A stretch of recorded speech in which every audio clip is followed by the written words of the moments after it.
चर्चा होगी। इसलिए हम जो बोलते समय अपना समय उसी तरह रखें कि दोनों प्रस्ताव आपके चर्चा में आ जाए। सचेतकों द्वारा दी गई सूची में श्री भीराराम चौधरी।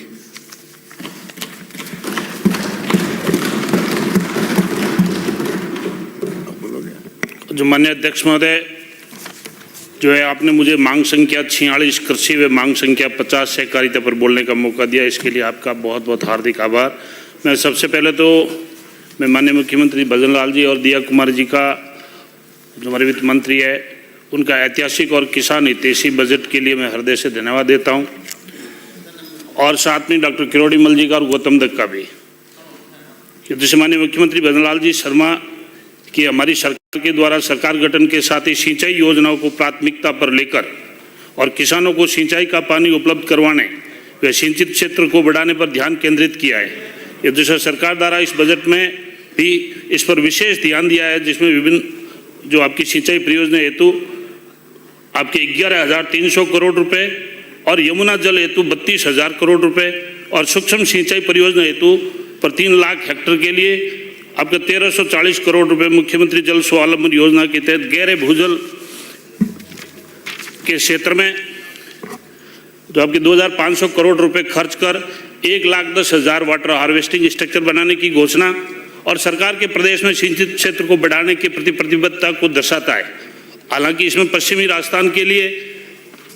और जो नई जो आपकी नहर परियोजना WRCP का है, उसकी भी मेरी मांग रहेगी कि इसका भी सर्वे करवा कर और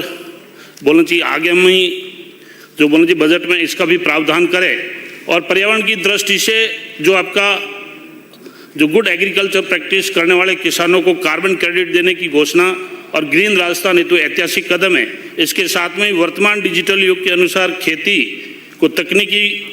व AI से जोड़कर किसानों को मौसम, फसल विपणन इत्यादि सूचनाओं से सीधा जोड़ने की जो महती आवश्यकता को ध्यान में रखा गया है, जो कृषि शिक्षा के अभाव में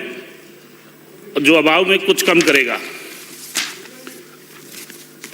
जो प्रधानमंत्री फसल बीमा योजना के संबंध में जो फसल बीमा जो हेतु कृषि बजट का बड़ा हिस्सा खर्च होता है, जैसा कि वर्ष 2023 में रबी व खरीफ सीजन में मिलकर केंद्र व जो है राज्य सरकार को किसानों का कुल बीमा प्रीमियम जो 4,864.36 करोड़, वर्ष 2024 का रबी व खरीफ का आपका 4,786.90 करोड़ रुपए खर्च हुए। इसके बावजूद किसानों को जो फसल खराबी का समुचित जोखिम कवर नहीं मिल पाता है। इसके जो बड़े कारण हैं उसमें प्रधानमंत्री फसल बीमा जो योजना में पिछली कांग्रेस की सरकार के समय 21 जुलाई 2023 को जारी नई अधिसूचना में किसान के हित के कई प्रावधान हटा दिए गए। जो प्रधानमंत्री फसल बीमा योजना की अधिसूचना के बिंदु संख्या 15 के गैर स्थानीय आपदाओं से फसल नष्ट होने की स्थिति में, जिसमें खड़ी फसल में नुकसान किसी भी आपदा से नुकसान की स्थिति में व्यक्तिगत बीमा क्लेम दर्ज कराने का प्रावधान था, जिसे कांग्रेस की सरकार ने नई अधिसूचना जो 21 जुलाई 2023 को जारी की गई उसमें से हटा दिया गया, जिससे वर्ष 2024-25 की खरीफ में जो सैकड़ों गांवों में अतिवृष्टि के कारण खेतों में पानी भरने, कटाव व फसल बह जाने से नुकसान हुआ, और लेकिन चूंकि इसमें व्यक्तिगत क्लेम का प्रावधान नहीं था, जिससे क्लेम दर्ज नहीं हो सका और लाखों किसानों को बीमा क्लेम से वंचित होना पड़ा। फसल बीमा कंपनियों को इससे करोड़ों का फायदा हुआ। इसी प्रकार योजना की अधिसूचना के बिंदु संख्या 16 में मिड सीजन सर्वे कर 50% से अधिक नुकसान पर तत्काल सहायता का जो आपका प्रावधान था, उसे भी कांग्रेस सरकार ने हटा दिया, जिससे किसानों को आगे की सीजन में फसल बुआई हेतु जो तत्काल सहायता से वंचित होना पड़ा। वे क्लेम जारी करने में भी अतिरिक्त समय कंपनियों को मिल गया। जो योजना की अधिसूचना के बिंदु संख्या 28 के बिंदु संख्या 16 के फसल बीमा पॉलिसी के वितरण जो प्रावधान को भी कांग्रेस सरकार ने हटा दिया, जिससे कंपनियों को इस जिम्मेदारी से जो बोलती मुक्ति हो गई और किसानों को उनके फसल बीमा की जानकारी ही बोलती पॉलिसी के अभाव में नहीं मिल पा रही है। इससे फसल बीमा माफियाओं का पनपने का बोलना चाहिए बहुत बड़ा मौका मिला है। तो योजना के कुछ मौजूदा कारण भी इसके लिए जिम्मेदार है, जिसमें फसल बीमा योजना में बीमा क्लेम की गणना का आधार जो गारंटी उपज उसमें पिछले 7 वर्षों में आई उपज में और गत 5 वर्षों के पैदावार का औसत लिया जाता है। इन अलग अलग वर्षों में आंकड़े संधारण में हुई गलतियों के कारण ये वास्तविक उपज को प्रदर्शित नहीं कर पाते, जिससे वास्तविक उपज कम आने के बावजूद चूंकि गारंटी उपज पहले से इतना कम निर्धारित है कि कोई भी बीमा क्लेम नहीं बनता। जैसे मेरे ओसियां विधानसभा क्षेत्र में कपास की गारंटी जो उपज वर्ष 2018 खरीफ के जो अंतिम गारंटी उपज डाटा सार्वजनिक हुए हैं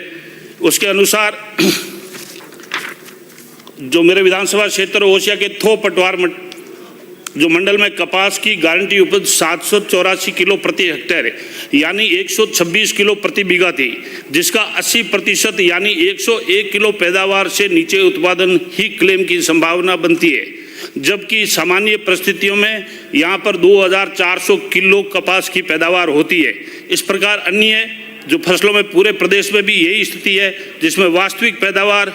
व तय गारंटी उपज में भारी अंतर है, जिससे प्रदेश के किसानों को फसल बीमा का वास्तविक लाभ नहीं मिल पाता है। मैं माननीय कृषि मंत्री जी से मेरा आग्रह है कि इस संबंध में फसल बीमा योजना में आवश्यक सुधार करवाकर और किसानों को फसल नुकसान की स्थिति में बीमा क्लेम उनको दिलवाए। ये 2 आंकड़े आए हैं मेरे पास में। एक आंकड़े में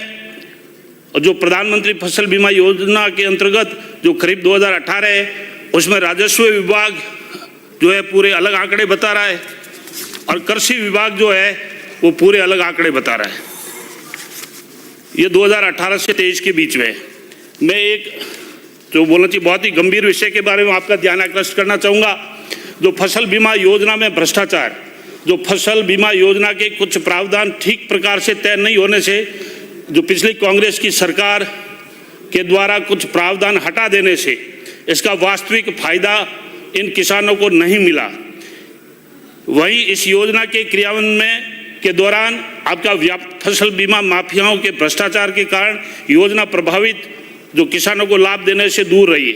मैं माननीय अध्यक्ष महोदय, मैं आपके माध्यम से सदन का ध्यान मैं अपने विधानसभा क्षेत्र ओसिया में प्रधानमंत्री फसल बीमा योजना के अंतर्गत आपके वर्ष 2018 से 2025 तक जो हुए एक अत्यंत गंभीर एवं संगठित घोटाले की ओर ध्यान आकर्षित करना चाहता हूँ। जो मेरे क्षेत्र में बड़े पैमाने पर बैंक कर्मियों और बीमा कंपनियों के उनके एजेंटों और सीएससी आपके संचालकों, आपके स्टाम्प वेंडर और कृषि पर्यवेक्षक एवं पटवारी वे तथाकथित बीमा माफियाओं की मिली भगत से वास्तविक किसानों के साथ में बहुत बड़ा छल जो किया गया है। ये गिरोह फर्जी स्टैंप खरीदकर और फर्जी बटाईदार व काश्तकार का अनुबंध पत्र तैयार कर वास्तविक किसानों की जानकारी के बिना जो फसल बीमा करवा देते थे। इसके बाद में जो वास्तविक किसान की जगह आपके फर्जी बटाईदार व किराएदार अथवा ठेकेदार दर्शाकर अपने निजी व्यक्तियों के बैंक खातों का विवरण प्रस्तुत किया जाता है और बीमा की क्लेम की पूरी राशि उन खातों में डलवा दी जाती है। सबसे चिंताजनक बात यह है, जिस किसान के नाम पर भूमि दर्ज है उसे इस पूरे बीमा और क्लेम की प्रक्रिया की भनक तक नहीं लगने दी। इस संबंध में जोधपुर के खेड़ापा थाना में एफआईआर जो नंबर ये 239/11/2025, 211 दिनांक 28/9/2025, 205 23/9/2025 सहित विभिन्न जिलों में मुकदमे भी दर्ज हुए हैं। मैं महोदय, मैं ये जो जानकारी में सामने आया है कि अधिकांश फसल बीमा प्रीमियम जो नागौर व जिला जोधपुर के सीएससी आईडी के माध्यम से काटे गए। ये कोई छोटी मोटी अनियमितता नहीं है, बल्कि संगठित माफियाओं का गिरोह ये चूरू, नागौर, जोधपुर, बीकानेर, पाली, बाड़मेर इन जिलों में इस प्रकार के जो फर्जी आपकी कार्य प्रणाली अपनाकर लगभग 500 से 1000 करोड़ रुपए के क्लेम की राशि उठा चुकी है। इस पूरे प्रकरण में जो बड़े स्तर पर जो प्रभावशाली लोगों की संलिप्तता से इनकार नहीं किया जा सकता है। अतः माननीय जो है अध्यक्ष महोदय, मैं आपके माध्यम से मैं माननीय कृषि मंत्री जी अपने डॉक्टर किरोड़ी लाल जी मीणा साहब से मैं मांग करता हूं कि इस पूरे मामले की विस्तृत व निष्पक्ष एवं उच्च स्तरीय जांच आप स्पेशल ऑपरेशन ग्रुप से करवाए जाए ताकि बीमा माफियाओं के संगठित गिरोह का पर्दाफाश हो सके, हमारे प्रदेश के वास्तविक किसानों को न्याय मिल सके। इसके साथ में ही मैं माननीय सभापति महोदय, ये लगभग 350 किसानों का जो फर्जी क्लेम है, उनके फर्जी बटाईदार जो स्टैम्प पेपर पे बने हुए और किसान का नाम भी सेम, उसके हस्बैंड का नाम भी सेम, उसके पिताजी का नाम भी सेम, ये 350 किसानों का जो फर्जी घोटाला हुआ है हमारे ओसिया विधानसभा क्षेत्र में, जो पंचायत समिति बावड़ी, तिवरी और ओसिया, वो मैं विधानसभा के सदन के पटल पर टेबल करना चाहूंगा। जो फसल बीमा योजना का वास्तविक प्रभावित किसानों को सही लाभ दिलाने हेतु बोलची इसके प्रावधानों में बोलची सुधार हेतु मैं कुछ सुझाव देना चाहता हूं। जो फसल नुकसान के आकलन हेतु राजस्व गांव को इकाई मानकर फसल कटाई का प्रयोग जो है आयोजित किए जावे और व्यक्तिगत बीमा क्लेम के दर्ज होने के बाद में सर्वे हेतु निर्धारित आपके 7 दिनों की अवधि में बीमा कंपनी द्वारा खराबे का सर्वे जो नहीं किया जाता है तो किसानों के द्वारा बताया गए नुकसान को बीमा कंपनियों को स्वीकार करने का प्रावधान किया जावे। बिजली के तार गिरने व स्पार्किंग से फसलों का जो जलने का व्यक्तिगत बीमा क्लेम दर्ज किया जावे। जो आपके सुअर, नीलगाय जो सही जानवरों के द्वारा नष्ट की गई फसलों के नुकसान को भी व्यक्तिगत बीमा क्लेम जो है दर्ज किया जाकर व्यक्तिगत खेतों के सर्वे के आधार पर फसल बीमा जो है क्लेम दिया जावे। और मौसम आधारित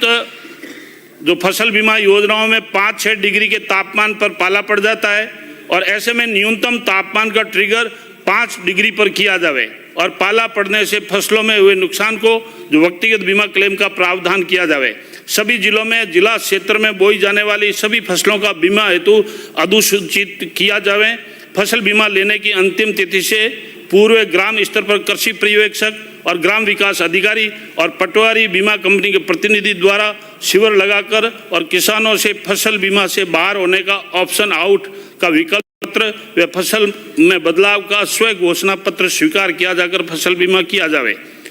और फसल कटाई प्रयोग में जो औसत गुणवत्ता को जो फसल का ही वास्तविक उपज में शामिल किया जावे। बोलती योजना में प्रतिस्पर्धा जो लाने के लिए वे खर्च की राशि का लाभ किसानों तक जो पहुंचाने हेतु फसल बीमा योजना का वैकल्पिक व्यवस्था के रूप में भी मेरे सुझाव है। फसल बीमा प्रीमियम के लिए राज्यांश वे केंद्रांश का सीधा किसानों के खाते में भुगतान कर और किसानों को अपनी पसंद की बीमा कंपनी से फसल बीमा लेने या न लेने हेतु स्वतंत्र किया जावे। और बीमा कंपनियों में प्रतिस्पर्धा बढ़ेगी जिससे कंपनियों की जिम्मेदारी तय होगी और सही फसल बीमा क्लेम निर्धारित करने का दबाव भी बढ़ेगा। मैं प्रदेश सरकार के द्वारा और माननीय डॉक्टर किरोड़ी लाल जी से मेरा निवेदन है कि सरकारी फसल बीमा कंपनी का गठन किया जाकर इसके माध्यम से सरकारी सिस्टम की निगरानी में ही किसानों को फसलों का नुकसान का वास्तविक बीमा क्लेम दिलाया जावे और निजी कंपनियों को इस योजना से बाहर करे जिससे किसानों के नुकसान का आकलन बिना किसी बाहरी प्रभाव से हो सके और किसानों को सही बीमा क्लेम मिल सके। इससे सरकार जो बीमा कंपनियों के पास में एक कॉर्पोरेट फंड जो है निर्मित हो जाएगा जिससे किसानों की फसल खराबा पर जो नुकसान की भरपाई है वो आसानी से होगी। बीमा योजना में बीमा कंपनियों को बीमा प्रीमियम का अधिकतम 130% तक की क्लेम की लायबिलिटी जो रहती है। ऐसे में अधिक नुकसान होने पर भी पहले से ही सरकार की ओर से जो बीमा प्रीमियम के अतिरिक्त बीमा क्लेम का भुगतान करना पड़ रहा है। लंबित फसलों व बीमा प्रकरण के निस्तारण जो हेतु आग्रह है कि जिन जिला स्तरीय शिकायतों व निवारण समितियों के द्वारा फसल बीमा कंपनियों के अनावश्यक आपत्तियों को निरस्त किया गया तथा उसे फसल बीमा कंपनियों द्वारा प्रदेश स्तरीय शिकायत निवारण समिति में चुनौती दी है, उक्त लंबित प्रकरणों को जो SCRC की बैठक कर बोलते निरस्त कर रबी फसलों की बुआई से पूर्व फसल बीमा क्लेम दिलवाया जाए। इसके साथ में ही जो सहकारिता में मैं धन्यवाद देना चाहूँगा कि अपने राजस्थान के अंदर जो देश के सहकारी मंत्री जैसे माननीय अमित शाह जी यहाँ 2 दिन पूर्व आए थे देश के सहकारिता मंत्रियों के सम्मेलन में राजस्थान में हो रहे नवाचारों की प्रशंसा भी की गई है। पूरे राजस्थान में लगभग 2000 आपके पैक्स जीएसएस का गठन किया गया तथा 10 लाख नए सदस्यों को जोड़ा गया और सहकारिता विभाग में बीमा कंपनियों के द्वारा जो किसानों में भारी मात्रा में जो प्रीमियम लिया जा रहा था वो हमारी सरकार आने के बाद में लगभग 30 लाख किसानों से 360 करोड़ रुपए लिए जा रहे थे। हमारी सरकार आने के बाद में हमने पारदर्शी तरीके से टेंडर करवाए और वे प्रीमियम घटकर 180 करोड़ हो गया। इसके बाद में दूसरे वर्ष में पुनः समीक्षा की, तब हमने ये अनुभव किया कि पिछले 5 वर्षों में कभी भी 125 करोड़ से ज़्यादा का भुगतान इन बीमा कंपनियों ने नहीं किया। इस पर हमने कमेटी का गठन कर हमने एक रिस्क फंड बनाया जिसे हमने किसानों के लोन का सिर्फ 1% लेकर 125 करोड़ रुपए इकट्ठा किया। अब ये रिस्क फंड के द्वारा जो किसानों को क्लेम दिया जा रहा है वो लगभग इन 2 वर्षों में हमारे द्वारा किसानों को लगभग 300 करोड़ रुपए बचाने का काम किया है। मैं माननीय जो सहकारी मंत्री जी से जो मांग करूंगा कि ये जो जीएसएस है, इन जीएसएस में जो संचालक मंडल आपके बारे है उसमें जो 11 जो इसके सदस्य है वो ऋणी सदस्य जो है वही वोट कर सकते हैं और पूरे अऋणी जो है वो एक सदस्य को वोट करते हैं। मेरी जो है बोलना चाहिए माननीय सभापति माध्यम से आपसे मांग है कि आप बोलते ऋणी और अऋणी उस वोट के प्रावधान को बराबर करें। नहीं तो होता क्या है, जीएसएस के अंदर जो जीएसएस के अध्यक्ष और आपके व्यवस्थापक के उनके खास आदमी होते हैं उन्हीं को लोन देते हैं, नहीं तो वो उनकी मोनोपोली नहीं चलती। यदि आप बोलते ऋणी और अऋणी का वोट का अधिकार बराबर कर देंगे तो उसमें बोलना चाहिए असल किसानों को जो है वो उनको लाभ मिलेगा। नहीं तो व्यवस्थापक के और जीएसएस के अध्यक्ष उनके चहेते आदमियों को ही लोन दिया जाता है। ये मेरी आपके माध्यम से मांग रहेगी। इसके साथ में कृषि विभाग से जो माननीय डॉक्टर साहब से मेरी मांग रहेगी कि जो है हमारे ओसियां विधानसभा क्षेत्र में खूब सारी गाजर पैदा होती है, तो एक बोलना चाहिए ओसियां विधानसभा क्षेत्र में एक गाजर मंडी की यदि स्थापना हो जाए तो ओसियां विधानसभा की क्षेत्र आपको बहुत बहुत धन्यवाद देगी। मैं आपसे निवेदन करता हूं कि बोलना चाहिए गाजर मंडी की बोलना चाहिए स्थापना करने की बोलना चाहिए जो भी प्रक्रिया है वो आप करावें। ओसियां क्षेत्र में मंडी विकास मद एमडीएफ के तहत बोलना चाहिए संपर्क सड़कों का निर्माण करवाए जाने हेतु बजट का आवंटन किया जाए और कृषि महाविद्यालय ओसिया में बहुत ही लंबे समय से पद बोलना रिक्त पड़े हैं वो उनको भी भरा जावे। जोधपुर जिले में कृषि आधारित संयंत्रों पर बोलना चाहिए अनुदान जो आपके अनुदान जो संबंधी पत्रावलियों हैं उनका निस्तारण बोलना चाहिए हेतु बजट का आवंटन किया जाए। जोधपुर जिले में जो ड्रिप फुहारा पाइपलाइन पर अनुदान हेतु जमा पत्रावलियों के निस्तारण के लिए बजट का आवंटन किया जाए। और सहकारिता मंत्री जी से भी मेरा निवेदन है कि ओसियां क्षेत्र में नवगठित जो आपकी ग्राम सेवा सहकारी समितियां में गोदाम भंडार का निर्माण करवाया जाए और सहकारिता में व्यवस्थापकों के रिक्त पदों पर बोलना चाहिए स्थायी भर्ती निकाली जाए। बहुत बहुत धन्यवाद। श्री नरेंद्र बुडानिया।